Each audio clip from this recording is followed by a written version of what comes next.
Good afternoon વિદ્યાર્થી મિત્રો. આપણે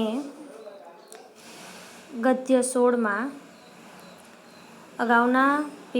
અગાઉના તાસમાં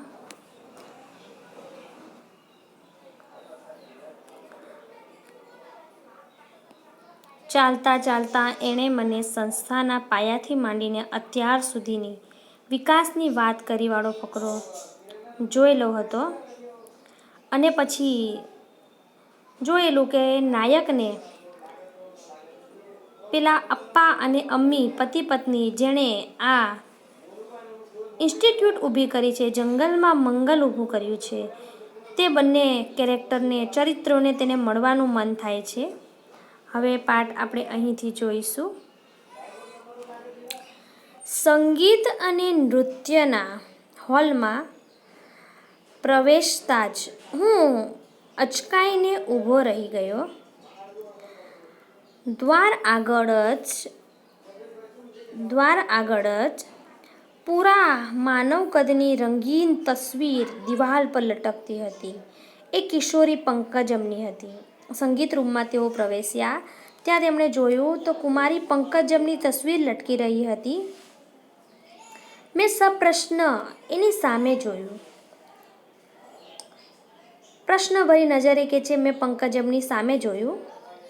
ત્યારે પંકજમે ઉત્તર આપ્યો, હા, એક ભાઈએ વર્ષો પહેલાં બનાવી હતી. મેં ભરતનાટ્યમનો અભ્યાસ કર્યો છે.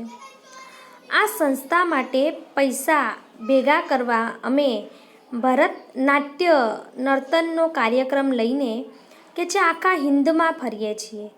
અમ્મા ને અપ્પાને મારા પર અત્યંત સ્નેહ છે. એક ચિત્રકાર ભાઈએ કે જે આ સહજ રીતે ચિતરી આપ્યું હતું. અમે એક મોટા હોલમાં પ્રવેશ્યા. પંકજમ કહે છે હું પેલા નાયક સાથે અમે બંને કે છે એક હોલમાં પ્રવેશ્યા. એક હૃદયગમ્ય દ્રશ્ય જોવા મળ્યું. નાના ભૂલકાઓ નૃત્યના જુદા જુદા પોઝમાં પોતપોતાની પ્રેક્ટિસ કરી રહ્યા હતા. અમને જોઈને ત્યાંની આધેડ બાઈએ તબલચી પાસે થાપ મરાવી ને બધા બાળકો શિસ્તબદ્ધ પોતપોતાની મુક્કર જગ્યાએ જઈ અમુક પોઝમાં જઈને સ્થિર થઈ ગયા. પછી અમે તેમને જોવા માટે આવ્યા એટલે તે પોતપોતાની મૂળ સ્થિતિમાં પાછા જગ્યા ઉપર જતા રહ્યા. એમને સંગીત શીખવનારી બાઈએ કેટલાક પ્રકારના તાલ આપ્યા, થાબ આપ્યા અને બાળકો તે પોઝિશન લેવા લાગ્યા. પછી બાઈ તોડા બોલવા લાગી. એક મનોહર હલનચલનની ભાત બંધાવા માંડી. એ છે બાઈ તોડા બોલવા માંડી અને બાળકો ધીમે ધીમે હલનચલન કરીને નૃત્ય કરવા લાગ્યા. મારા મનમાં એ ઘરની કલ્પના ઉઠવા લાગી. સ્વચ્છ સુંદર જ નહીં પણ સંસ્કારી ને કલાત્મક ગૃહની. પંકજમનું વર્તન એટલું સુશીલ હતું કે મારી બધી જ શંકાઓ એણે દૂર કરી નાખી. એ છે મારા મનમાં એ નાના ભૂલકાઓ જે ડાન્સ કરી રહ્યા હતા એ જોઈને કે જે સરસ સપનાઓ જાગવા લાગ્યા. સ્વચ્છ સુંદર અને સંસ્કારી કલાત્મક ગૃહની કે જે કેટલી સરસ કળા શીખવાડી છે બાળકોને. પંકજમનું વર્તન એટલું સુશીલ હતું, સુંદર હતું અને એને જોઈને કે છે મારી બધી જ શંકાઓ દૂર થઈ ગઈ કે મારો અહીં આવવાનો જે ઈરાદો હતો, અહીં આવવાનો જે મારો નિર્ણય હતો કે જે તે બરોબર સાચો છે. ત્યાંથી નીકળી અમે સીધા ડિસ્ટ્રિક્ટ હોમમાં આવ્યા, અનાથ આશ્રમમાં આવ્યા. દરવાજામાં પ્રવેશ કરતાં જ એ બોલી, અમને સૌને આ સંસ્થાનું બહુ જ ગર્વ છે. અમે એને કલગીરૂપ સંસ્થા માનીએ છીએ. આ બાળકોમાંથી એક જૂથ પંકજમની બાજુ દોડી આવ્યું, ઘસી આવ્યું અને એને લગભગ મારાથી દૂર ઘસડી ગયું. પેલા બાઈ મારી પાસે આવ્યા, નમસ્કાર કરીને બોલ્યા, હવે તમને પંકજમ થોડો વખત માટે નહીં મળે. આજે બાળકો એને મળ્યા નથી એટલે આ તક મળતા એની સાથે થોડું ખેલી લેશે, મળી લેશે. ચાલો હું તમને આ સંસ્થાનો પરિચય કરાવી દઈશ. કે બાળકો ઘણા સમય થઈ ગયા, આજે સવારથી તેને મળ્યા નથી, જેને કારણે હવે તેને મૂકવાના નથી બાળકો. તેથી ચાલો આગળની જે સંસ્થા છે તેનો પરિચય હું તમને કરાવી દઉં. એ એક અત્યંત મજાનું સ્થળ હતું. અનાથ બાળકો માટે તો સ્વર્ગ જ ગણાય, કારણ કે જે કોઈ અનાથ બાળક હોય તેને અહીં મૂકીને જતા હતા લોકો. એટલે બાળકો માટે તો તે સ્વર્ગ જ ગણાતું હતું એમ કહીએ તો. તદ્દન નાના બાળકોના રૂમમાં અમે પહેલાં ગયા. 3-4 શિક્ષિકાઓ અને આયાઓ બચ્ચાઓની દેખભાળ કરી રહ્યા હતા. બધાને નર્સિંગ ને મોન્ટેસરીની શિક્ષણની તાલીમ ત્યાં જ આપવામાં આવી હતી. 5-10 મિનિટ હું ત્યાં થોભ્યો. બે પરસ્પર વિરોધી લાગણીઓનું ઘર્ષણ મારા મનમાં ચાલી રહ્યું. સ્વચ્છ ને પ્રેમાળ વાતાવરણમાં ઉગી રહેલા ફૂલો મને ખુશ કરી રહ્યા હતા, તો બીજી બાજુ એમના નિકટમાં નિકટ સંબંધોથી ત્યજાયેલા હતા એ જાણીને હું અત્યંત વેદના અને દુઃખ અનુભવી રહ્યો હતો. જે એના નિકટમાં નિકટ સ્વજનોથી તરછોડાયેલા હતા તે જાણીને મને બહુ દુઃખ થઈ રહ્યું હતું.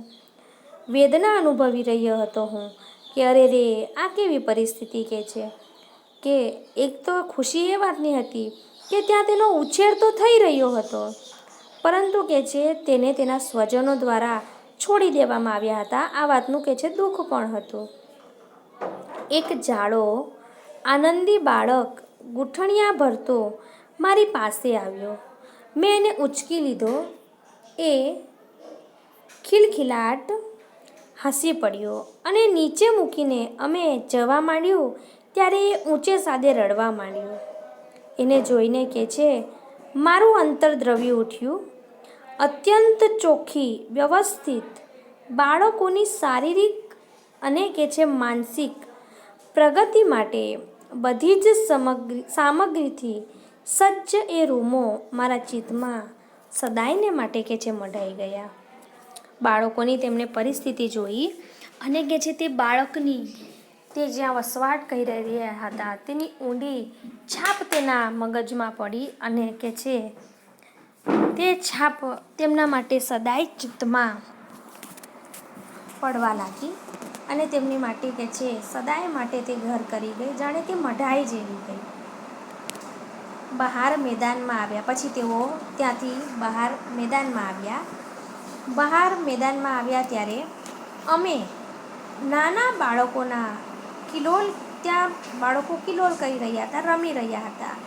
એકાએક પ્રશ્ન ઉઠ્યો ને મેં પૂછી નાખ્યું. માફ કરજો, આ પ્રશ્ન પૂછવા માટે ઉત્સુકતા નથી રોકી શકતો. આ બધા મા બાપોથી તમે જ્ઞાત હો છો? આ બાળકોને અહીં કોણ લાવે છે? એને પ્રશ્ન કર્યો. પેલા બહેનને પોતાની ઉત્સુકતા હતી આ પ્રશ્ન પૂછવાની, પોતે રોકી શકતા નહોતા, એટલે પૂછ્યું કે આ બધાના મા બાપથી શું તમે જાણ હો છે? તમને આ બધાની તે બધાને અહીં કોણ લઈને આવે છે? જ્યારે પેલા બહેનને પૂછ્યું કે શું તમે તેમના મા બાપથી જ્ઞાત હો છો, તમે તેને જાણો છો? આ બાળકોને અહીં કોણ લઈ આવે છે? બધા જ ગરીબ, તવંગર, પુનિત, પાપી, દુર્જન, સજ્જન, જેના દિલમાં રામ વસ્યો હોય તે બાળકનું ગળું ટૂંપવાને બદલે અને રઝળતું છોડી દેવાને બદલે એને અહીં લઈ આવે છે. કેટલાક બાળકોને તરછોડવા માંગતા હોય છે, તેને મારવાના જગ્યાએ કેટલાક લોકો દયા રહેમથી તેમના બાળકોને અહીં છોડી જતા હોય છે. તો કેટલાક બાળકો ગટરમાંથી, કૂવામાંથી, ઉકરડેથી કે જંગલોમાંથી કે કલ્પનામાં પણ ન આવે એવી ગંદી જગ્યાઓમાંથી માણસો એમને બહાર કાઢીને આપી જાય છે. કોઈ જ વખત અમને એમના મા બાપોની જાણ થાય છે બાકી મોટા ભાગનાની થતી નથી. અમે કિશોર બ્લોક બાજુ આગળ વધતા હતા. થોડાક મોટા બાળકો તરફ હવે તેઓ આગળ જઈ રહ્યા હતા. તેની મુલાકાત લેવાના હતા. તમે આ બાળકોને કેવી રીતે તૈયાર કરો છો? તમે કે છે આ બાળકોને કેવી ટ્રેનિંગ આપો છો કે તે આ રીતે અનેક ફિલ્ડોમાં આગળ વધે છે કે છે? તેઓ તેમની કમનસીબ દશામાંથી માહિતગાર હોય છે કે છે? તમે આ બાળકને તેની જે આ દશા હોય છે તે ક્યાંથી આવ્યા, કઈ રીતે તરછોડવામાં આવ્યા કે છે તેનાથી બાળક શું માહિતગાર હોય છે? તો કે છે એ ઉંમરલાયક થાય ત્યારે નોર્મલ માણસની માફક આ દુનિયામાં જોડાઈ શકે છે કે છે? સમાજ એમને કઈ રીતે સ્વીકારે છે? તમારો શું અનુભવ છે? કહો જોઈ. ત્યારે કે છે આ બાળકોને સર્વ રીતે તૈયાર કરવામાં અમે અમારાથી બને એટલું બધું જ કરીએ છીએ કે છે. એમની બુદ્ધિને બીજી શક્તિઓને લક્ષ્યમાં લઈને એને લાયક કે છે અમે તાલીમ પણ આપીએ છીએ. અમે પૂરેપૂરો પ્રયત્ન કરીએ છીએ. મોટા ભાગે એને સફળતા પણ મળી છે. અમે કે છે બાળકમાં રહેલી જે શક્તિઓ હોય છે તે જોઈએ છે. તેની શક્તિઓ, તેની બુદ્ધિને આધારે તેને તે વિષયમાં તાલીમ આપીએ છીએ. જો કોઈ બાળકને સંગીતમાં રસ હોય તો અમે તેને સંગીતની તાલીમ આપીએ છીએ. કોઈ વ્યક્તિને ખેલ જગતમાં રસ હોય તો અમે તેને તેની તાલીમો આપીએ છીએ. અલગ અલગ તાલીમો આપીને કે છે અમે તેને તૈયાર કરીએ છીએ. પરંતુ કેટલાક બાળકોની બાબતમાં કે છે અમે નિષ્ફળ પણ ગયા છીએ. તમને એક નક્કર દાખલો આપો. પેલી બાઈ કહે છે તમને હું તમારી આંખ સામે જ એક ઉદાહરણ આપી દઉં, જુઓ. પરંતુ કેટલાક બાળકોની બાબતમાં કે છે અમે નિષ્ફળ પણ ગયા છીએ. અમને પણ તમને નક્કર એક દાખલો જ આપું. તમે પંકજમના મિત્રો છો. પંકજમ એ આ સંસ્થાની આગવી સિદ્ધિ છે. પેલી બાઈએ કહ્યું કે પંકજમ આ સંસ્થાનું ગૌરવ છે કે છે. તમે જાણો છો એનું નામ અમ્માએ જાણી બૂજીને આ રાખ્યું છે. જાણી જોઈને આવું નામ રાખ્યું છે, કાદવનું કમળ. એ આ સંસ્થાનું ફરજંદ છે કે જે આ સંસ્થાનું ગૌરવ છે, ઇજ્જત છે. અમને એનું મોટું ગૌરવ છે કે છે. અને કે છે આ વાત જાણી કે પંકજમ એ અનાથ છોકરી છે. ક્યાંથી આવી છે, એનું કુળ શું છે, એનું અંશ શું છે, એના માતા પિતા કોણ છે તે કશું પણ જાણતા નથી. તેથી કે છે મારી છાતીમાં તો ભયંકર કડાકો થયો. આ સૌમ્ય ને શાંત છોકરીની જોડ શોધવી મુશ્કેલ છે. ભણવામાં એ ફર્સ્ટ ક્લાસ રહી છે. એટલું જ નહીં, બીજા ક્ષેત્રોમાં પણ એ મોખરે રહી છે. શું એનું લેખન, શું એનું નર્તન, શું એનું વક્તૃત્વ કે છે આ છોકરીની જોડ શોધવી ખૂબ મુશ્કેલ છે. એની તુલનાએ કોઈ છોકરી નથી આવી શકતી કે છે. ભણવામાં એ હંમેશા પ્રથમ ક્રમે જ પાસ થતી. એટલું જ નહીં, બીજા ક્ષેત્રોમાં પણ એ આગળ છે. એનું લેખન પણ એટલું જ સરસ છે. એનું નર્તન પણ, અને એનું તમે વક્તૃત્વ, તેની વાણી જો તમે સાંભળો તો કે છે એ આ સંસ્થાનું ફરજંદ છે. એ કાદવનું કમળ છે. કાદવમાં ખીલતું હોવા છતાં પણ જેમ ભગવાનના શિરે ચડાવવામાં આવે છે તેમ એનું માન છે કે છે. માટે એનું નામ પંકજમ રાખેલું છે. મારા મનમાં એ શબ્દો ઘોળાવા માંડ્યા કે છે. નાયક કે છે મારા મનમાં અનેક પ્રશ્નો થવા લાગ્યા. એના મા બાપની તમને જાણ છે ખરી? સહજ રીતે આ પ્રશ્ન કે છે મારા મનમાં થઈ ગયો. મારાથી આ પ્રશ્ન પેલી બાઈને પૂછાઈ ગયો. નાયક કહે છે ના, એના મા બાપ, સ્નેહીજનો જે કંઈ ગણો તે આ સંસ્થા ને એનાથી પણ અધિકતર એવા અમ્મા અને અપ્પા કે છે મારા હૃદયતલમાં સુપ્ત પૂર્વગ્રહો સળવળવા માંડ્યા. આને કેમ પરણાય કે છે મારા હૃદયમાં મારા વિચારો તળવળવા માંડ્યા. મારામાં રહેલા પૂર્વગ્રહો કે નામ, કુળ, વંશ વગરની છોકરીને ન પરણવું. મારે તો એક કુળવાળી, ગુણવાળી, ઇજ્જતદાર, ચરિત્રવાન છોકરીને પરણવું છે. આવી ઈચ્છા લઈને આ નાયક અહીં ગાંધીગ્રામ આવ્યો હતો. અને તેને જાણવા મળ્યું કે આ પંકજમ તો અનાથ છે. એનું કોઈ કુળ નથી, એનો કોઈ વંશ નથી, એના કોઈ માતા પિતા નથી. ત્યારે તે વિચાર કરે છે આને કઈ રીતે પરણાય? એ કોણ હશે? એની માં જરૂર પતિતા હશે. પછી એની માં જરૂર કોઈ વેશ્યા હશે કે છે જે એને ભૂલથી જન્મ આપીને તરછોડી ગઈ હશે, કે હોય એનો વંશ વેલો હશે. મારું મન તો કે છે કેવું વિકૃત બની ગયું કે છે. પછી કે છે પાછો ભાનમાં આવે છે નાયક. અમે કિશોર બ્લોક તરફ આગળ આવી પહોંચ્યા.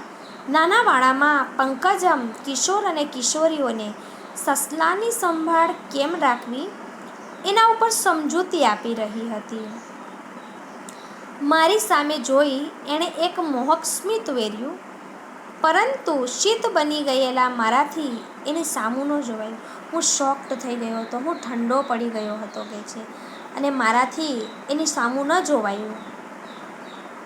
તને એના પૂર્વજીવન સાથે શી નિસ્બત? પછી મારા મનમાં કે જે પંકજમને જોઈને પ્રશ્નો થવા લાગ્યા. નાયક કે છે કે તને એના પૂર્વજન્મ સાથે શું લેવા દેવા?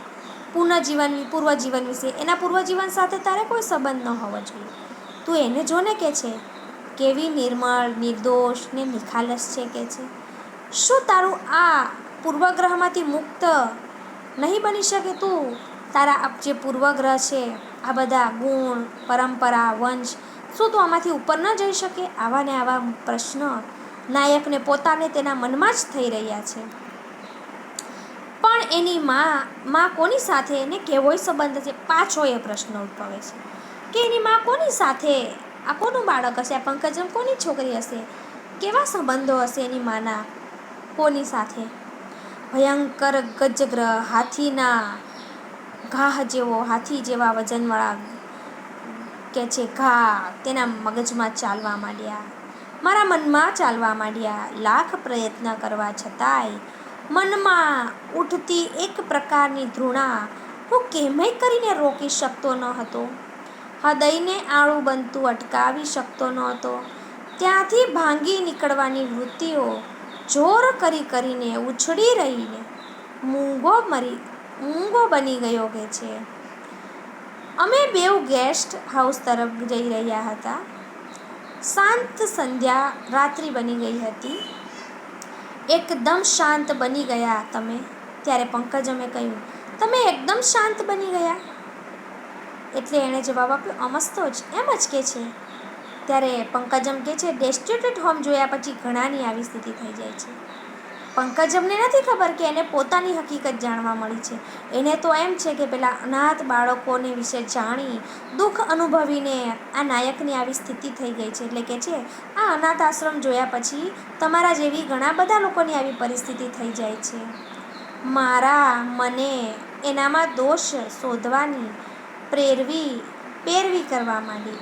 મારા મને એ પંકજમમાં દોષ શોધવા માંડ્યા કે છે. પરંતુ આછા અંધકારમાં એનો આકાર જ માત્ર આકર્ષક લાગ્યો.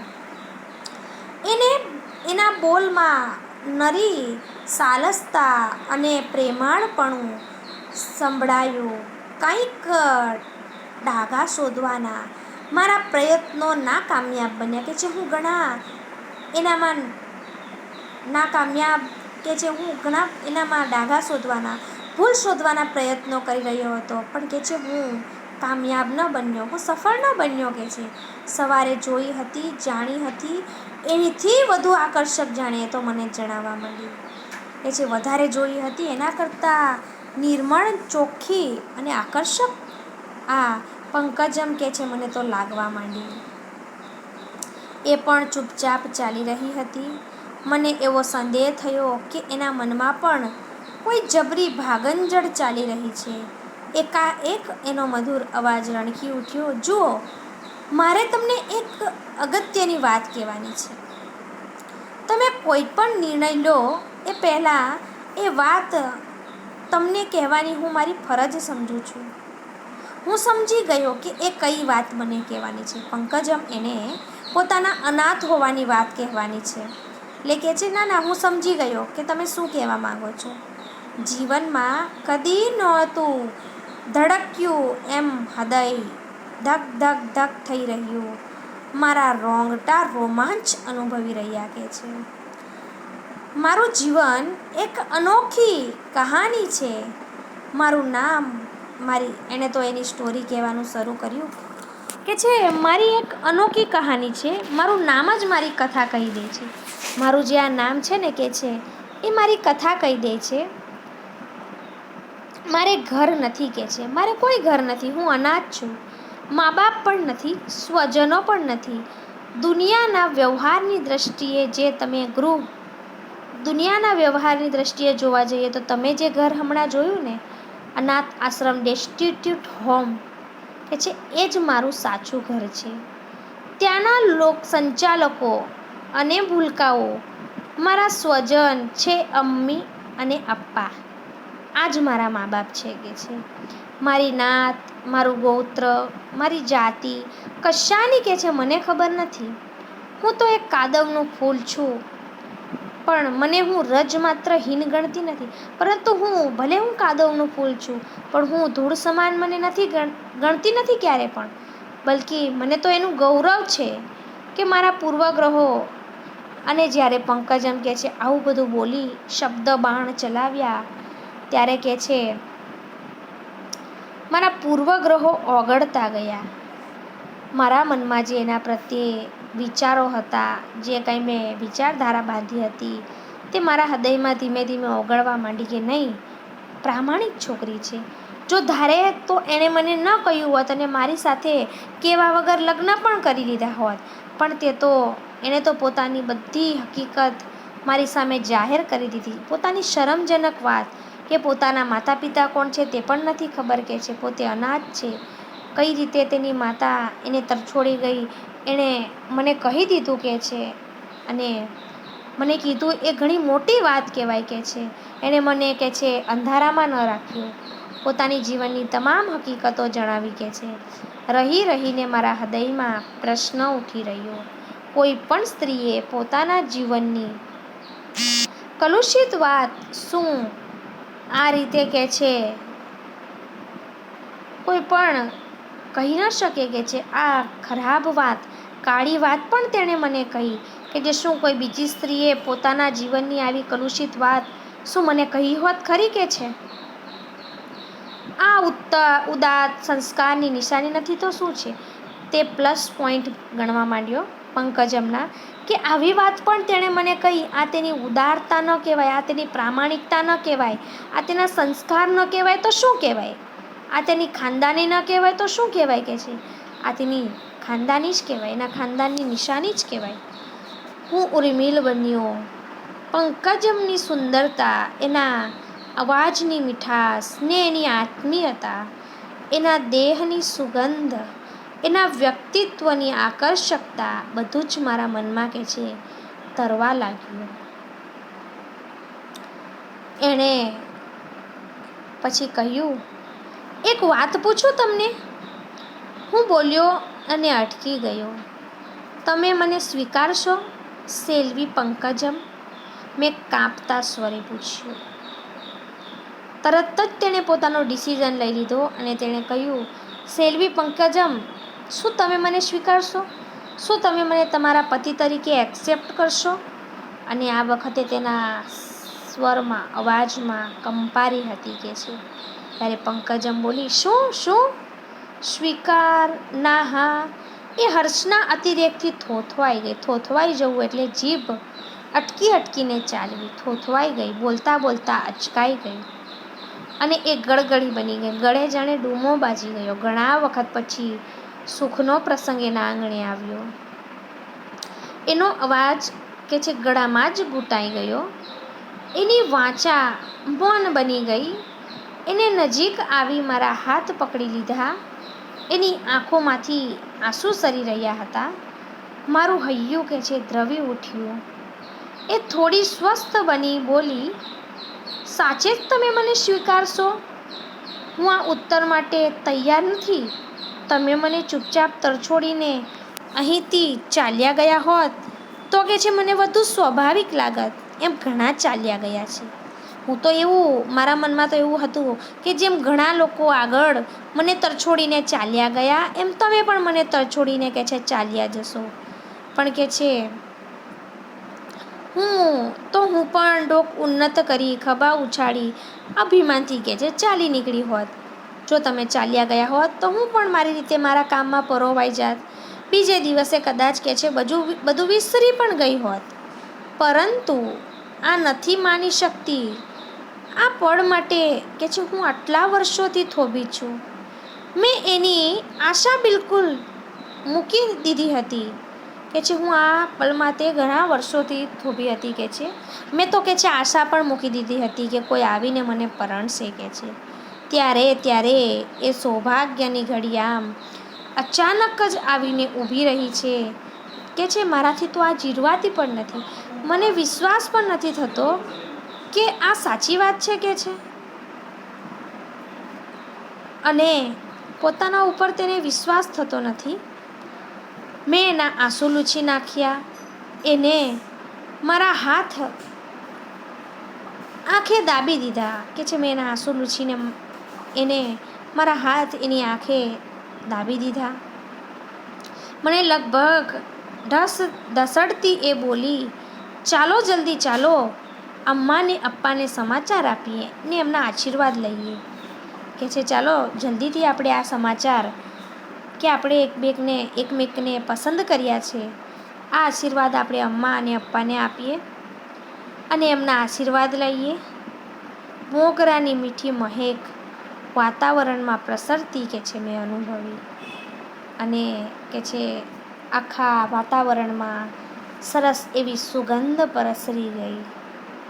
અને એની સાથે સેલ્વી પંકજમ અને પેલા નાયક બંને લગ્ન માટે તૈયાર થઈ ગયા.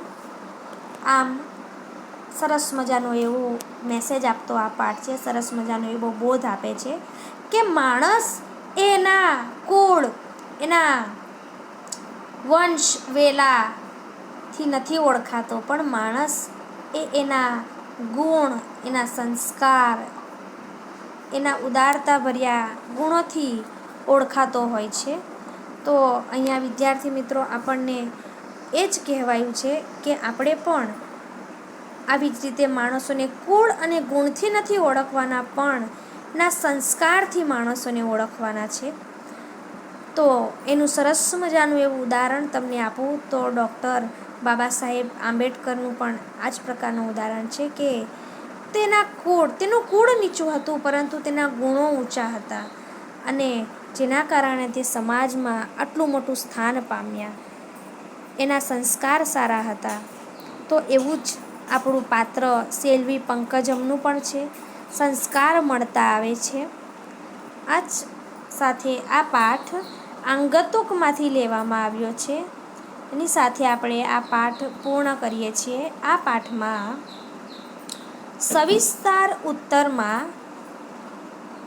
સવિસ્તાર ઉત્તરમાં વિદ્યાર્થી મિત્રો પ્રશ્ન 3માં તમારે પ્રશ્ન 3 લખવાનો રહેશે.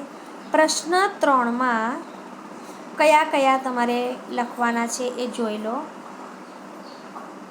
પ્રશ્ન 3માં પ્રશ્ન 2 અને પ્રશ્ન 3.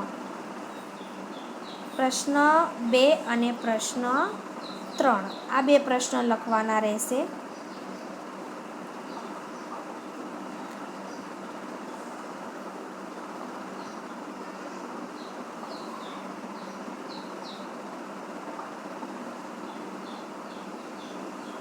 પ્રશ્ન 2 અને પ્રશ્ન 3 સેલ્વી પંકજમનું ચરિત્ર ચિત્રણ ડેસ્ટિટ્યૂટ હોમમાં બાળકોની સંભાળ અને તાલીમ કઈ રીતે રાખવામાં આવતી હતી. આ 2 પ્રશ્નો પાકી બુકમાં લખી અને ઘરકામમાં 2 વાર લખી અને શાળાએ જમા કરાવવાના રહેશે. અસ્તુ.